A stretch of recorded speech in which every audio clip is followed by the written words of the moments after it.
Bismillahirrahmanirrahim. Alhamdulillah. Nahmaduhu wa nasta'inuhu wa nastaghfiruh.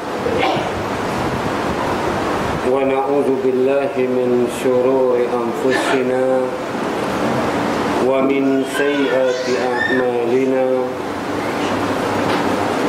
May yahdihillahu fala mudilla lahu ومن يضلل فلا هادي له وأشهد أن لا إله إلا الله وحده لا شريك له وأشهد أن محمدا عبده ورسوله اللهم صل وسلم وبارك على نبي محمد وعلى آله وأصحابه ومن تبع سنته إلى يوم الدين. Amma ba'd. Para jemaah muslimin muslimat rahimakumullah, alhamdulillah. Mari seperti mana biasa kita mulakan kuliah setiap petang Ahad kita di sini. Sama-sama kita merendahkan diri, sama-sama kita merafakkan setinggi-tinggi puji dan syukur kepada Allah Subhanahu wa taala, yang mana dengan limpah dan kurnianya Allah Subhanahu wa ta'ala kuatkan iman kita, sehingga kekuatan iman itu mampu mengalahkan segala hasutan-hasutan syaitan, mampu kita meninggalkan segala urusan-urusan pribadi, termasuk juga urusan-urusan dunia kita, untuk kita seketika berkumpul pada majlis yang mulia ini, untuk kita sama-sama bertazkirah, saling nasihat menasihati. Harapan kita mudah-mudahan berkumpulnya kita dengan niat yang tulus ikhlas, dengan usaha yang suci lagi murni ini, mudah-mudahan semakin bertambah iman kita. Mudah-mudahan nasihat bersandarkan daripada Al-Quran dan hadis-hadis Nabi sallallahu alaihi wasallam akan dapat membuka dada kita, minda kita untuk terus berubah kepada yang lebih baik lagi. Sama-sama kita awali dengan doa.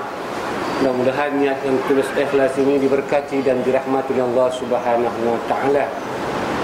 Muslimin muslimat rahimakumullah, seperti mana yang kita sedia maklum bahawa hadirnya kita pada petang ini untuk menuntut ilmu, sekaligus untuk menyemai, memelihara, memupuk iman yang Allah telah berikan kepada kita.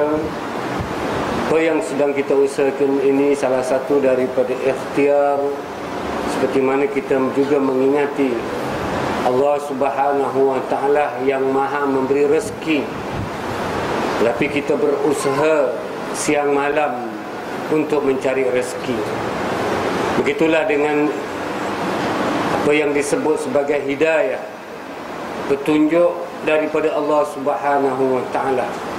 Kita yakin Allah lah yang maha memberi petunjuk, tapi kita kena usaha mencari, menjaga dan menyemai nikmat yang Allah berikan kepada kita. Seperti mana kita yakin juga Allah maha pemberi rezeki, maka kita juga tetap mencari rezeki. Begitulah yang kita lakukan petang ini. Mudah-mudahan Allah Subhanahu wa ta'ala memperhatikan dan meletakkan apa yang kita lakukan ini dalam amal soleh yang mudah-mudahan akan digantikan dalam bentuk pahala. Muslimin muslimat rahimakumullah, kuliah keluarga kita ataupun ini pelajaran akhlak, masalah yang sering kita bincang pada setiap hari Ahad di sini, adab-adab dalam kehidupan.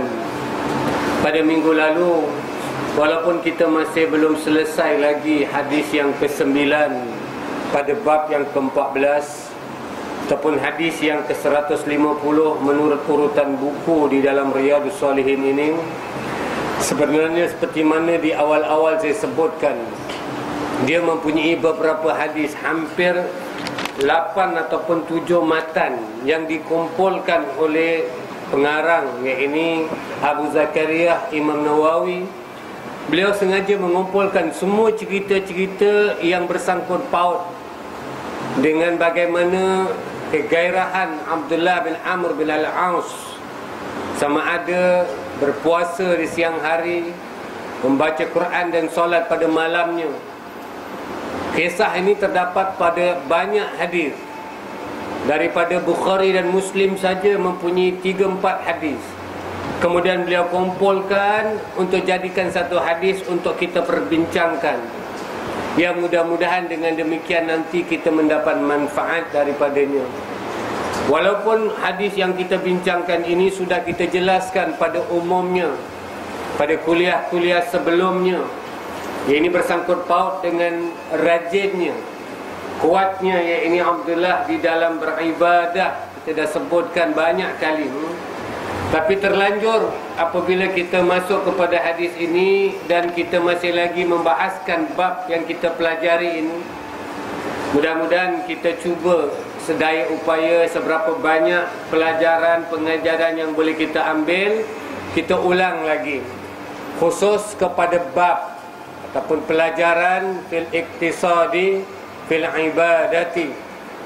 Maaf, mungkin Rizwan dia pendengar beritahu yang meja kat belakang tu dia speaker pada dengar.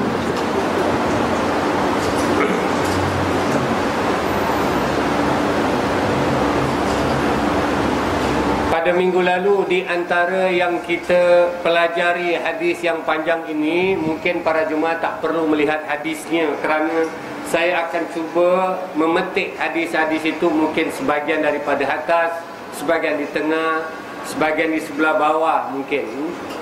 Tapi yang penting kita nak ceritakan keseluruhan maksud pada hadis ini. Minggu lalu apa yang kita cuba pelajari, di mana asal kisah dialog di antara Nabi SAW dengan Abdullah bin Amr bin Al-Aus. Asalnya yakni apabila bapa beliau yang bernama Amr bin Al-Aus mengadu kepada Nabi. Yang di dalam hadis itu kalau anda rujuk bunyinya ukhbiran Nabi sallallahu alaihi wasallam, Nabi telah dikhabarkan ataupun Nabi telah diberitahu. Yakni bapa kepada Abdullah ini memberitahu kepada Nabi. Di antara yang dia beritahu, kata Abdullah, anni aqulu wallahi la asumanna an-nahar. Yang mana anaknya Abdullah ni beritahu kepada bapaknya bahawa dia telah bersumpah dia akan berpuasa sepanjangnya ini siang, maksudnya tiap-tiap hari. Dan disebutkan wala akumanna al-lail, dan aku akan bangkit setiap malam untuk melakukannya ini, solat malam ataupun ini membaca Al-Quran. Apabila Nabi diberitahu oleh bapaknya dan kemudian Nabi panggil sendiri ataupun Nabi suruh bapaknya memanggil anaknya bertemu dengan Nabi, kemudian kata Nabi, antal ladzi taqulu dzalika, apakah engkau Abdullah mengatakan demikian? Abdullah bin Amr bin Al-As menjawab dengan penuh confident. Katanya, qultu, aku telah berkata, bi abi anta wa ummi ya Rasulullah, dalam bentuk sumpahan atas nama ibuku, bapakku, dan atas namamu ya Rasulullah, yang mana aku telah letakkan satu azam, satu tekad untuk terus berpuasa di siang hari dan solat pada malamnya. Pada matan di sebelah bawah yang kita bacakan kemarin, yang mana dia mengatakan demikian kerana nak melakukan kebaikan sahaja. Seperti mana hadis yang berbunyi walam urid zalika ilal khair. Bahasa saya, katanya ya Rasulullah, yang saya buat tu bukanlah suka-suka, tapi saya nak mencari kebaikan. Saya hanya nak berbuat baik saja. Ketika itu pada minggu lalu saya sebutkan Nabi tak berapa senang dengan perbuatan beliau. Kata Nabi, fa innaka la tastati'u zalika, wahai Abdullah, apa yang cuba kamu lakukan berpuasa pada setiap hari dan malam hari terus untuk baca Quran dan solat itu, nescaya kamu tidak akan mampu yang demikian. Bahkan pada matan yang lain kata Nabi, fala taf'al, jangan kamu lakukan demikian. Pada salah satu matan hadis yang ada ini, bahkan Nabi mengulang sampai 3 kali. Di lain perkataan pada minggu lalu kita sudah jelaskan, Nabi tidak izinkan, Nabi tidak membenarkan siapa-siapa di kalangan umatnya, walaupun mereka ikhlas untuk beribadah, walaupun mereka gairah untuk masuk ke dalam syurga, tapi apa yang cuba dilakukan seperti mana Abdullah bin Amr ini, itu perkara yang di luar daripada syariat. Artinya agama tidak suruh kita sampai macam gitu, sampai tidak mau tidur, sampai tidak mau bersama dengan isteri, sampai tidak menghormati tamu, sampai tidak melayani ayah sendiri. Perkara tersebut menyalahi yakni agama, dianggap sebagai melebih-lebih ataupun boleh menganiaya diri seseorang. Pada minggu lalu sengaja saya ulang kisah bagaimana Nabi ternampak di belakang masjid ada tali yang diikat. Apabila Nabi tanya kepada sahabat-sahabat, mereka mengatakan tali itu bukan orang lain yang ikat, tapi isteri pada ketuan sendirilah, yakni Zainab binti Jahsh.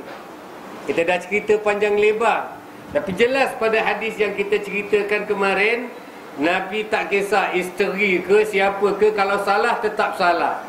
Bahkan Nabi nasihat, kata Nabi sepatutnya manusia itu beribadah, beramal saleh dalam keadaan bersemangat, dalam keadaan cergas. Kalau dah sampai penat, dah tak kuat lagi, istirahatlah. Itu yang Nabi ceritakan, yang telah kita pelajari. Pada minggu lalu saya kaitkan pula dengan cerita Juwairiyah binti Al-Haris, isteri Nabi yang ke-9. Isteri-isteri Nabi ni memang ibadah mereka kuat, pasal mereka dekat dengan Nabi, maka itu terbawa-bawa lah. Cuma kadang-kadang melebih-lebih, macam mana yakni Zainab binti Jahsh tadi, ataupun mungkin ini Juwairiyah yang di waktu Nabi keluar daripada rumah nak pergi sembahyang subuh di masjid tu, dia masih lagi berada di tempat solatnya. Nabi balik bukan selepas subuh, sampai ada waktu duha, Nabi tengok dia masih lagi di tempat solat. Kita husnul zon, artinya orang ni baik, tapi Nabi larang, Nabi tak kasih.